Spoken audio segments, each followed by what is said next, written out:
Welcome and thank you everyone for attending our Tri-State Dairy Exchange webinar on February 25th.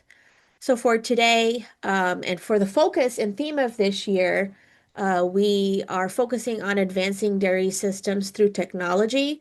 And today's webinar is a two-part series. So last month we focused on our part one, which included wearable technologies. And you can reference that by visiting our YouTube page. It's linked at the bottom, and it's a UVM extension Northwest Crops and Soils. So for folks who want to learn more about other technologies than what we'll be discussing today, and then folks can look forward to the following months coming up. So on March 25th, we'll have Dr. Clara Seeley from the University of New Hampshire, who'll be sharing some of her research work regarding wearable data that she's currently conducting at the University of New Hampshire. And then to continue with our session this year around technology, we're gonna have Dairy One and the team from Dairy One talk about integrated farming solutions, and that's going to be on April 29th. So look forward to those. And if you've registered for today's webinar, you'll get the follow-up for those webinars as well.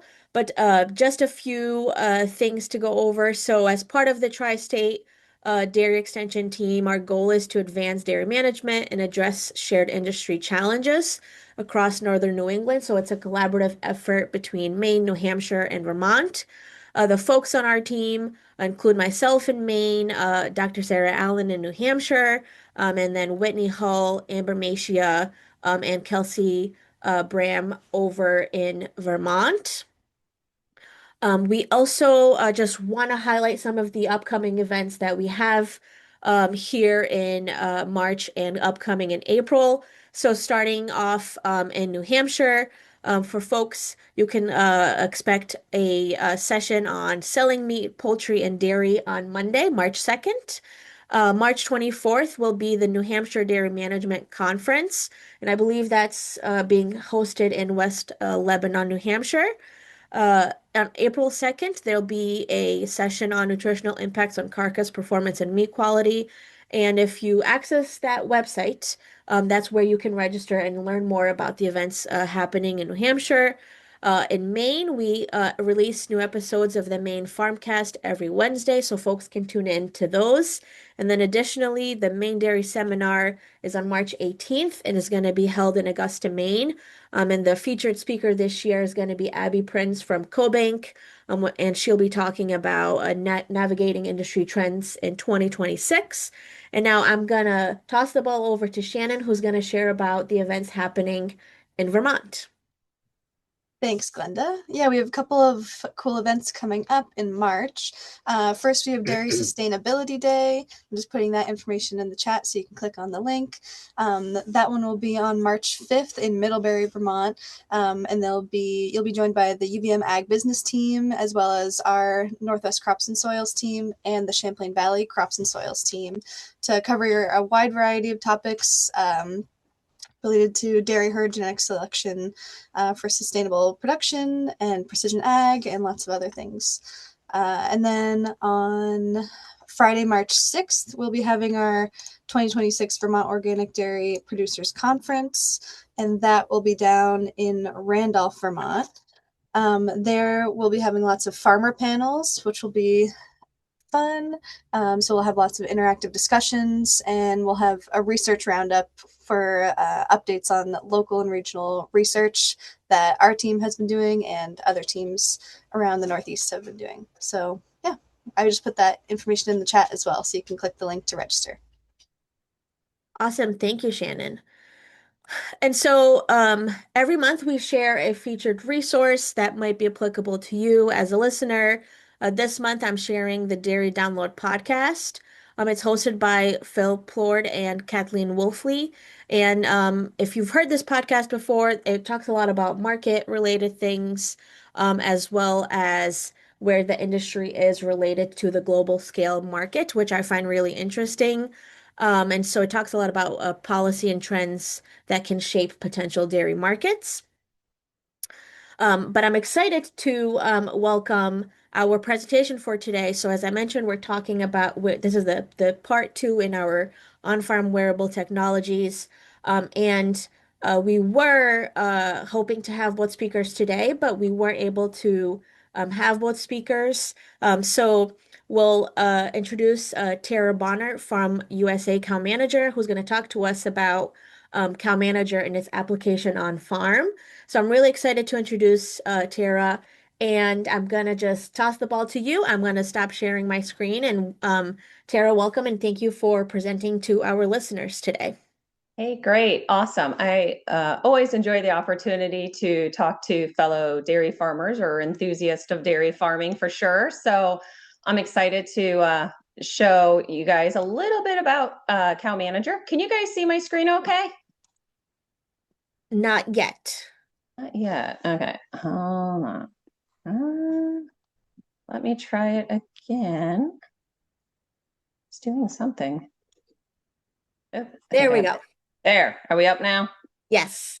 Awesome. Okay. I just have a few slides to run through today, kind of sharing with the group about not only CowManager, but kind of some of the thought processes and things to look for when we start looking at monitoring technology. I've been in this space for 6, 7 years now. And before that, I did more on-farm consulting. So it's kind of really neat to see that leap on how we take everything that we do every day on our dairy farm, and then we have this additional data piece now. And it kind of changes the way that we can look at our farms. It changes the way that we can manage our farms. And it's really proven to put the cow in the driver's seat. And I think that's the key thing. We're always trying to figure out, right, how we can be better stewards of our cows, how we can maximize milk production, and what we can do to be more proactive in taking care of our cows. And really, when we look at monitoring technologies, it allows the cow to really give us an unbiased piece of data as to how are we doing and how are we performing. So one of the unique things you'll notice about CowManager is our orange ear sensor. My cow behind me is wearing one today. It's unique with CowManager that we've always been focused on an ear sensor solution. I've worked a lot with collar systems and pedometers and other systems in the marketplace, but the ear has really proven to me to be a natural place to put a sensor. It's a free moving part of the cow, and you don't have to worry about, as the cow ages, we have differences in body condition scoring. So when I've looked at collar systems before, I've put a collar on a fresh 2-year-old, and we know how much that animal grows and continues to develop. So I have to always continually make sure that all the sensors are adequately placed, because without proper movements, we really don't get accurate data back. With our ear, we don't really have to worry about that. And the ear has also allowed CowManager to go from calf to cow now. And I have a couple of slides about that later, but it's pretty exciting to me now that we can start monitoring an animal in its first week of life and really have the ability to monitor through all of those different life phases that they have. And why that's really important is because we know there's critical points throughout the entire life of that dairy animal that impact milk production on the other end of it. So whether that be, how healthy they are as a calf, which includes adequate colostrum, when we look at getting them bred through those heifer periods, and then we look at all the plethora of things that happen when they're a cow, we can monitor all of those. So not unique to a lot of others, we measure ruminating, eating, and behavior. That's regular behavior and high active behavior and non-behavior. The unique parameter that we do get off the ear sensor is temperature. So it's not an internal body temperature that they talk about when you start looking at bolus systems. What it is goes back to the fundamentals of dairy farming, and we all learned it as a kid. Feel her ears. Are her ears cold, right? So what we're able to do is to identify ears that are cold actually means our animal has a fever. So what we're able to do when we're giving alerts for health events, we're also able to say whether that animal has a temperature alert as well. And really, that can remove a step for a lot of our dairy users, in that now we already know we don't need to temp her. She has a fever. Now we're going to treat this as a viral condition. So that's a really cool thing that we get off the ear sensor. Lifetime monitoring, kind of hit on it. So we can fly right through this slide, but basically there's a touch point of data available with the CowManager system that goes throughout the entire lifespan of an animal from birth. I like to say from birth to plate. That's not all the way there. Obviously, once they leave the farm, that's when we stop measuring. But when we think of that, what that means to the dairy farmer in daily use, and potentially what that means to our consumers, I think it's a pretty darn good story that we have 24/7 eyes on our animal now, literally for their entire lifespan. And that's pretty cool. Looking at key functionalities of a system, people always say, why would I be interested in an activity system? And the why of it is different for everybody. So we first start with there's a need. So, we have, there's something broken. Our repro could be better than what it is. We're having health challenges that we just can't get on top of. There's the other layer we talk about that we just want to do things differently. You know what? There's another generation coming home to our dairy farm. How do we make this dairy farm attractive for them to come back to? And that's where technology, any kid, however bad however much we try to stop them from just being so in tune with technology, it's natural for the next generation to really be involved in technology. And the last piece of that is we're changing things. So on our pyramid scheme here, I have the basic alerts. So the very basic thing that any user on an activity system will have is those call to actions. So my cow is in heat. What do? She needs bread, right? My cow has a health alert.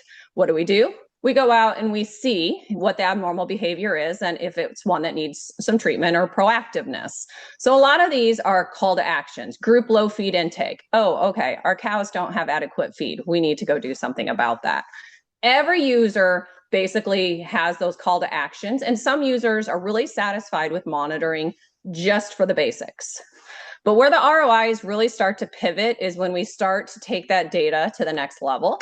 And so a lot of what I work at as a performance specialist at CowManager is the insights and graphs.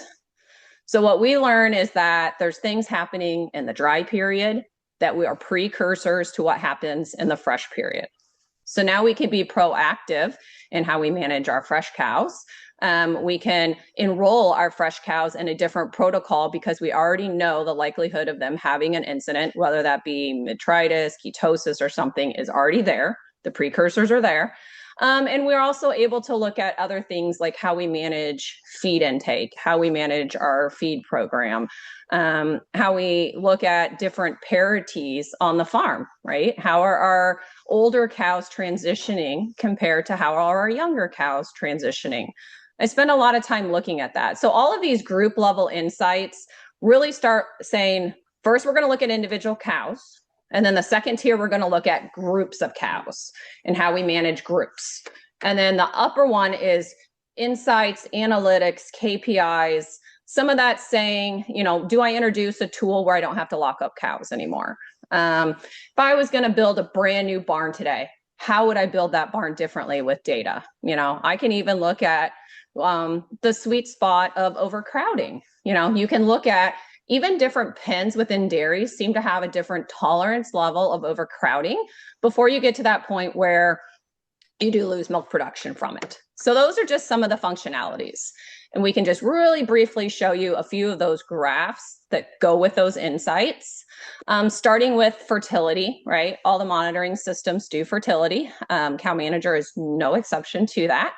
We're able to provide an optimal insemination window. I know on our dairy, we take advantage of that. We milk 600-700 cows, so we breed AM and PM.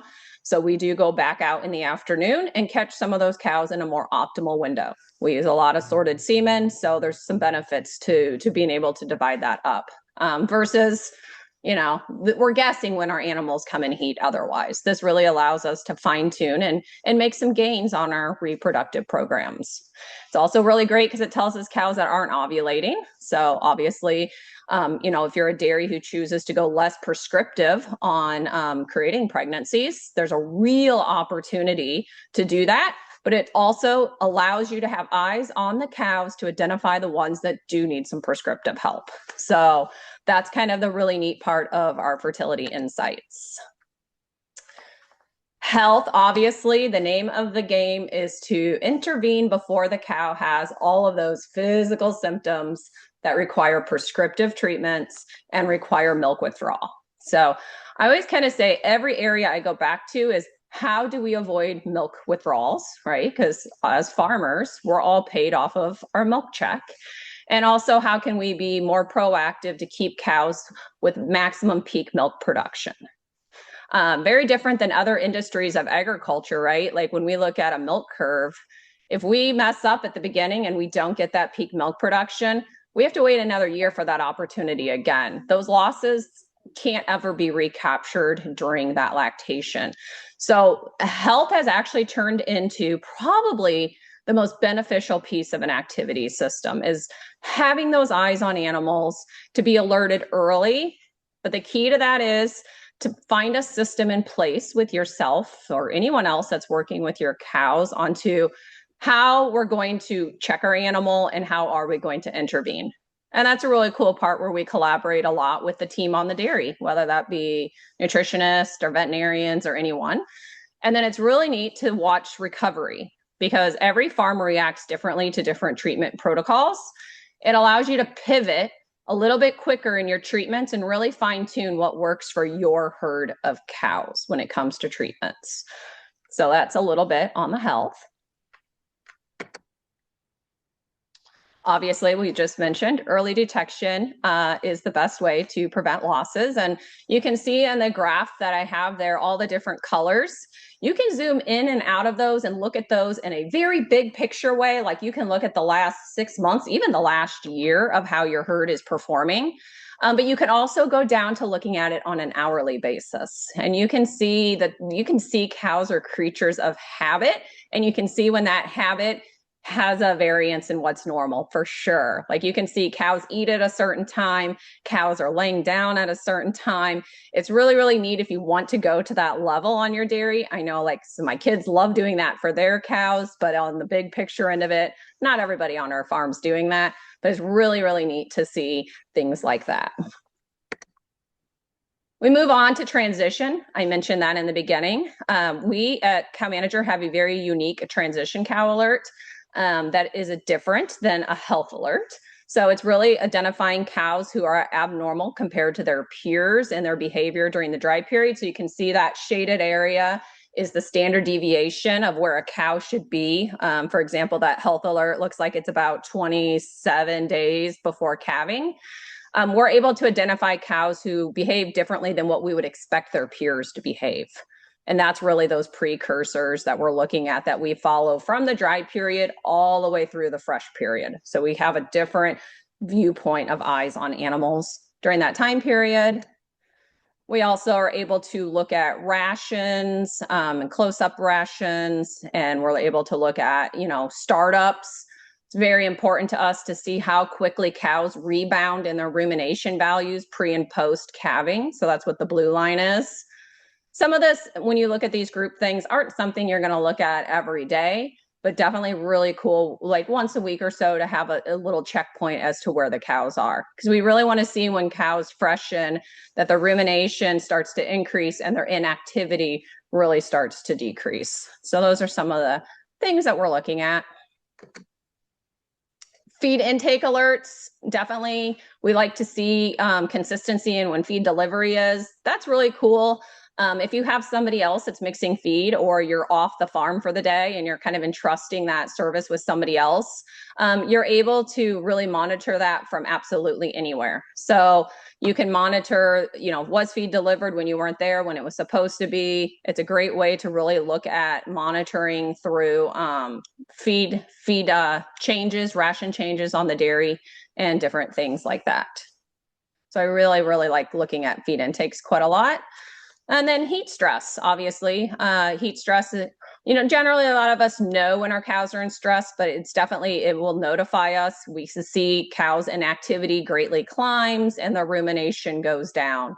So it's something, we can look at heat abatement practices. We can even identify maybe certain spots within your facilities where there maybe isn't adequate airflow and certain groups are reacting differently to the high temperatures than other ones would be.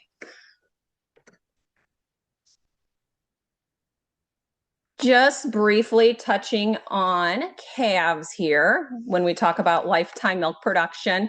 What's unique to CowManager is that we have a system in place with our sensors that can monitor even the youngest animals on your farm.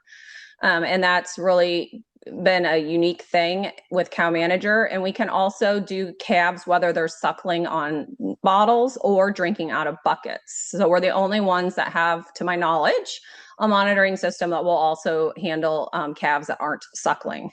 So what we do here too is we really watch those calves for the first 180 days of life, and we watch their basically eating and ruminating type activities and their inactivities.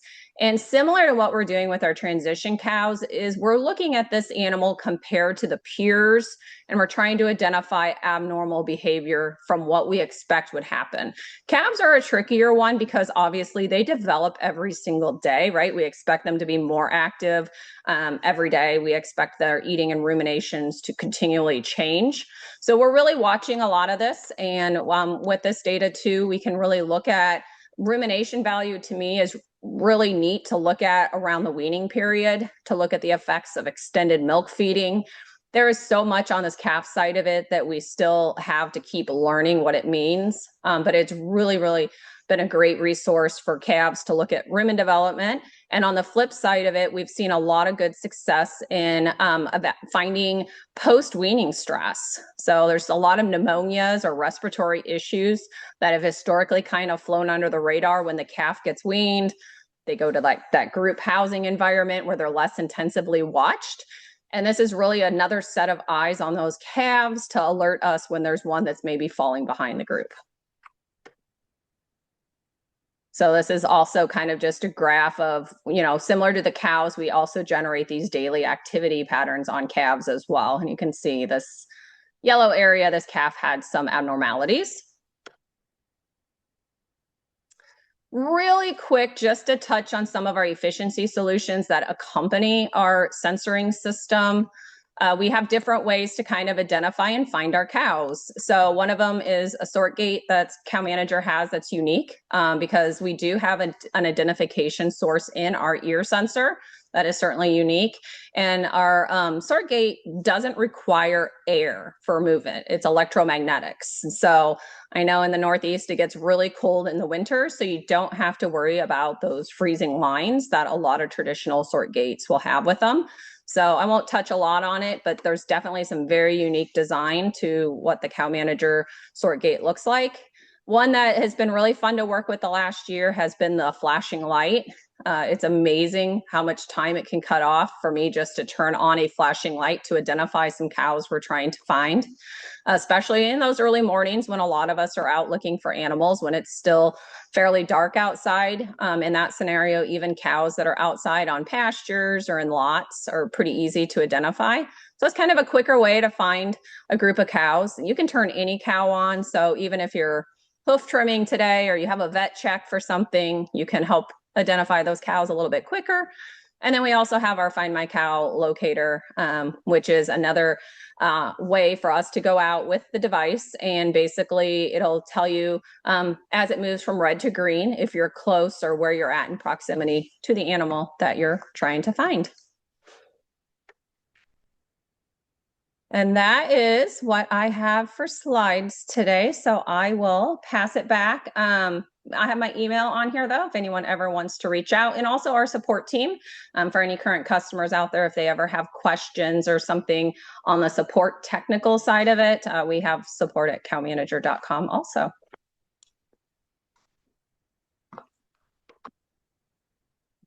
Thank you so much, Tara. That was really insightful. And we are going to open up for now a discussion and Q&A, but I just wanted to add something that I was thinking about when you were presenting some of the data. I really think wearable technologies give us an advantage in accountability, which can sometimes be good and bad, right? But it really helps us sort of track patterns and trends that can really, I think, help us maximize production. When we think about production, right, we've kind of hit every like management area on the farm, But then it's like, what's our schedule like? And what's feed push up like? And when are we milking? Should we switch to order of milking? And so I think with the data, there's really a lot of potential there beyond, and I know that's some of what you've said you spend your time on, beyond just health and estrus alerts. Mhm. And I've spent some time in that. How do we use data to try to implement change? And I think there's so much opportunity there. So that's the only thing I'm going to say. But I think it's something that's like underutilized, and I hope you continue to work on some of this, and then folks really benefit from it. So I'm going to pause there, and I want to just say, if you have questions for Tara, just please unmute yourself or share in the chat if you're not comfortable sharing on mute.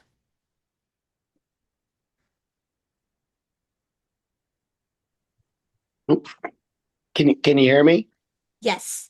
Uh, hey Tara, what would you say separates the CowManager system, from your competitors, especially like on the calf side?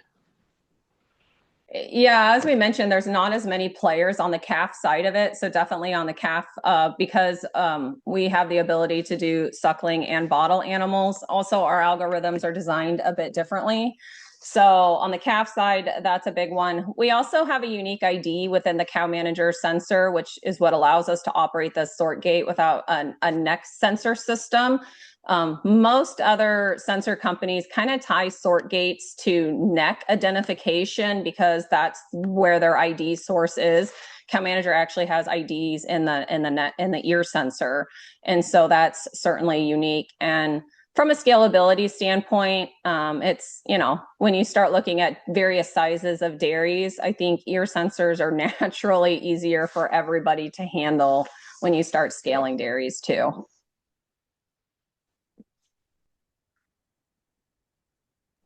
Thank you. Yep.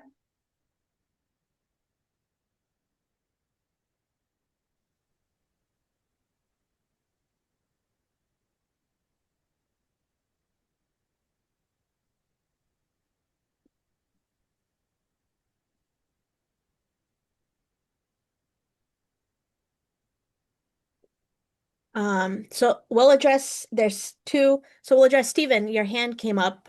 Feel free to unmute and share, and then we'll address the comment in the chat. Okay, great. Yeah, thanks for the talk, Tara. Really interesting. I was wondering, are the algorithms that's built, obviously analyzing that data, do you have to vary them for different farm systems at all, or are they kind of universal, really?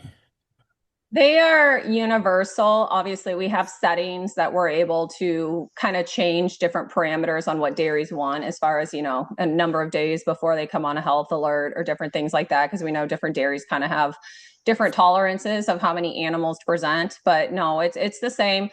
We have a global sales team out there, and obviously, we're very big in New Zealand and other international markets. And then also, when we look at our more freestyle oriented facilities in our country, and it kind of just learns what's normal behaviors and kind of adjust for that.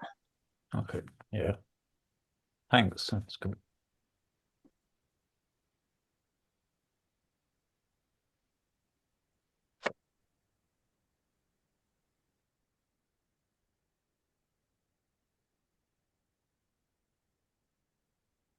I see you're muted maybe, Glenda? Oh, yes, sorry about that.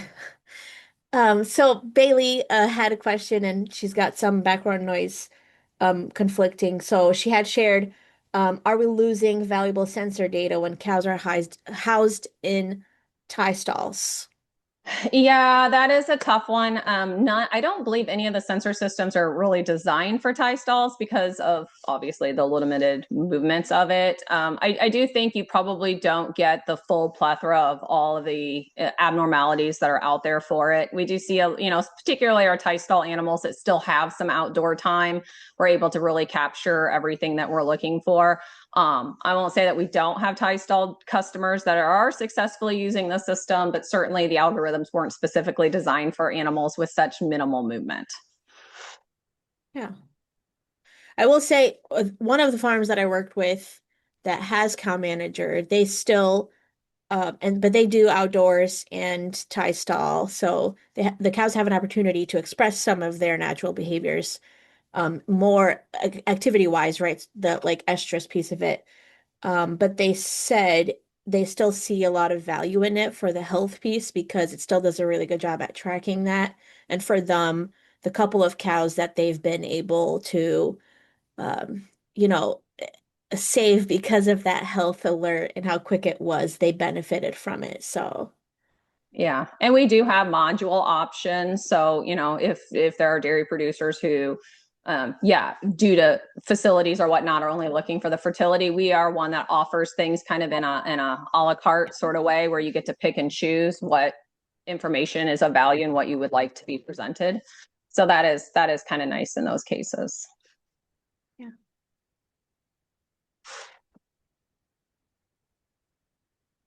Did anybody else have questions?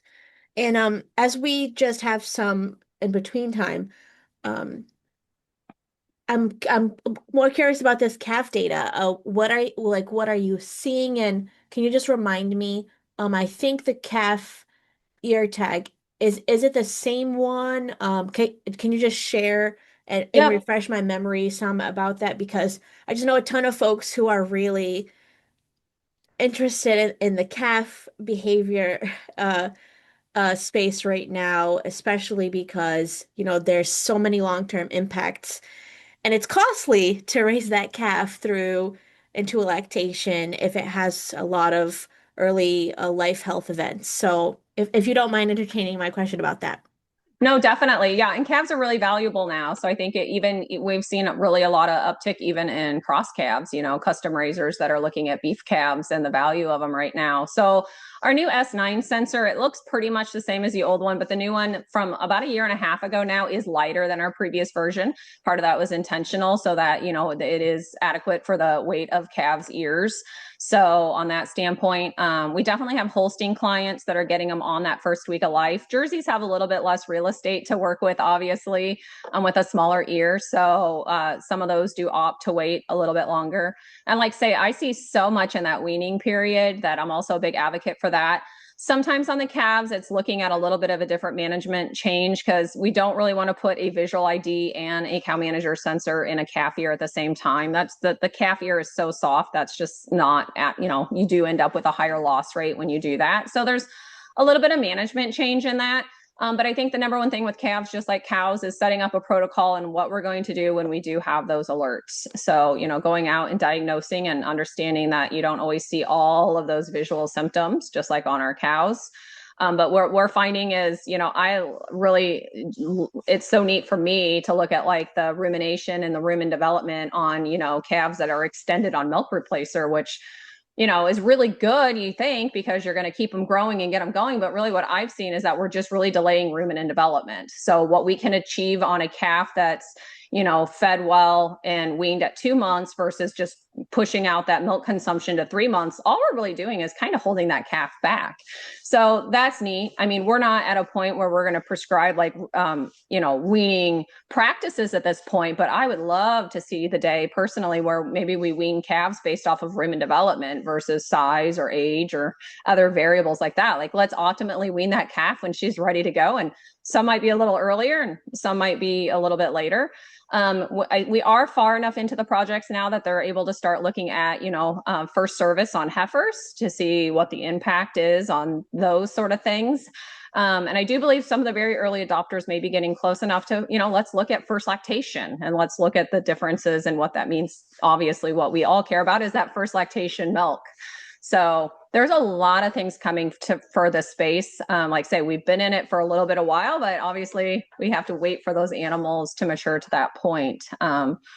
But yeah, it's then that again is, with our focus on the ear sensor, when we look at innovations, I think at times we can innovate in spaces. Maybe there's some other limitations with different sensors. And ours with the 8 to 10 year life on the ear sensor, it is literally like one animal for its entire life. Or you look at it as you can reassign it to a new animal. So you actually get several animals if you wait till they're cows. Yeah. Yeah. And it integrates with the same dash. So you put it on the calf and then it just Yep. stays on through its life. Yep. Okay. Yep. Cool. And it knows after 180 days, it will switch over to the algorithms like a breeding heifer or a heater health, like it would on a more mature type animal. And then that data stays with that calf, and we can integrate it into their herd management systems. Or we have a lot of people who also just separately, independently use the system. So it's really cool that it's like all sorts of different ways, right? You can push alerts into a herd management system, but there's also a lot of flexibility in printing a list and handing somebody that list. And that's one thing I've really enjoyed about the CowManager system, is that there's a lot of flexibility in how you use it, which allows us to scale to dairies of all sizes. Yeah. Awesome. Thank you. As we wrap up here, there's still time, so Tara will hang around if there's more questions, but I just wanted to make sure to share our upcoming webinar for folks who weren't able to check it out in the beginning of the session. So our next webinar is on Wednesday, March 25th, and we're going to have Dr. Claire Seeley from the University of New Hampshire talk about her research and utilizing wearable data. And additionally, if folks will entertain us, we have a survey, which Susan just dropped in the chat, where you can tell us more about what you like, what you don't like about our webinars. We'd love your feedback. So with that, thank you everybody for your time today. If you want to hang out and ask further questions, feel free to do so, but that ends our session for today.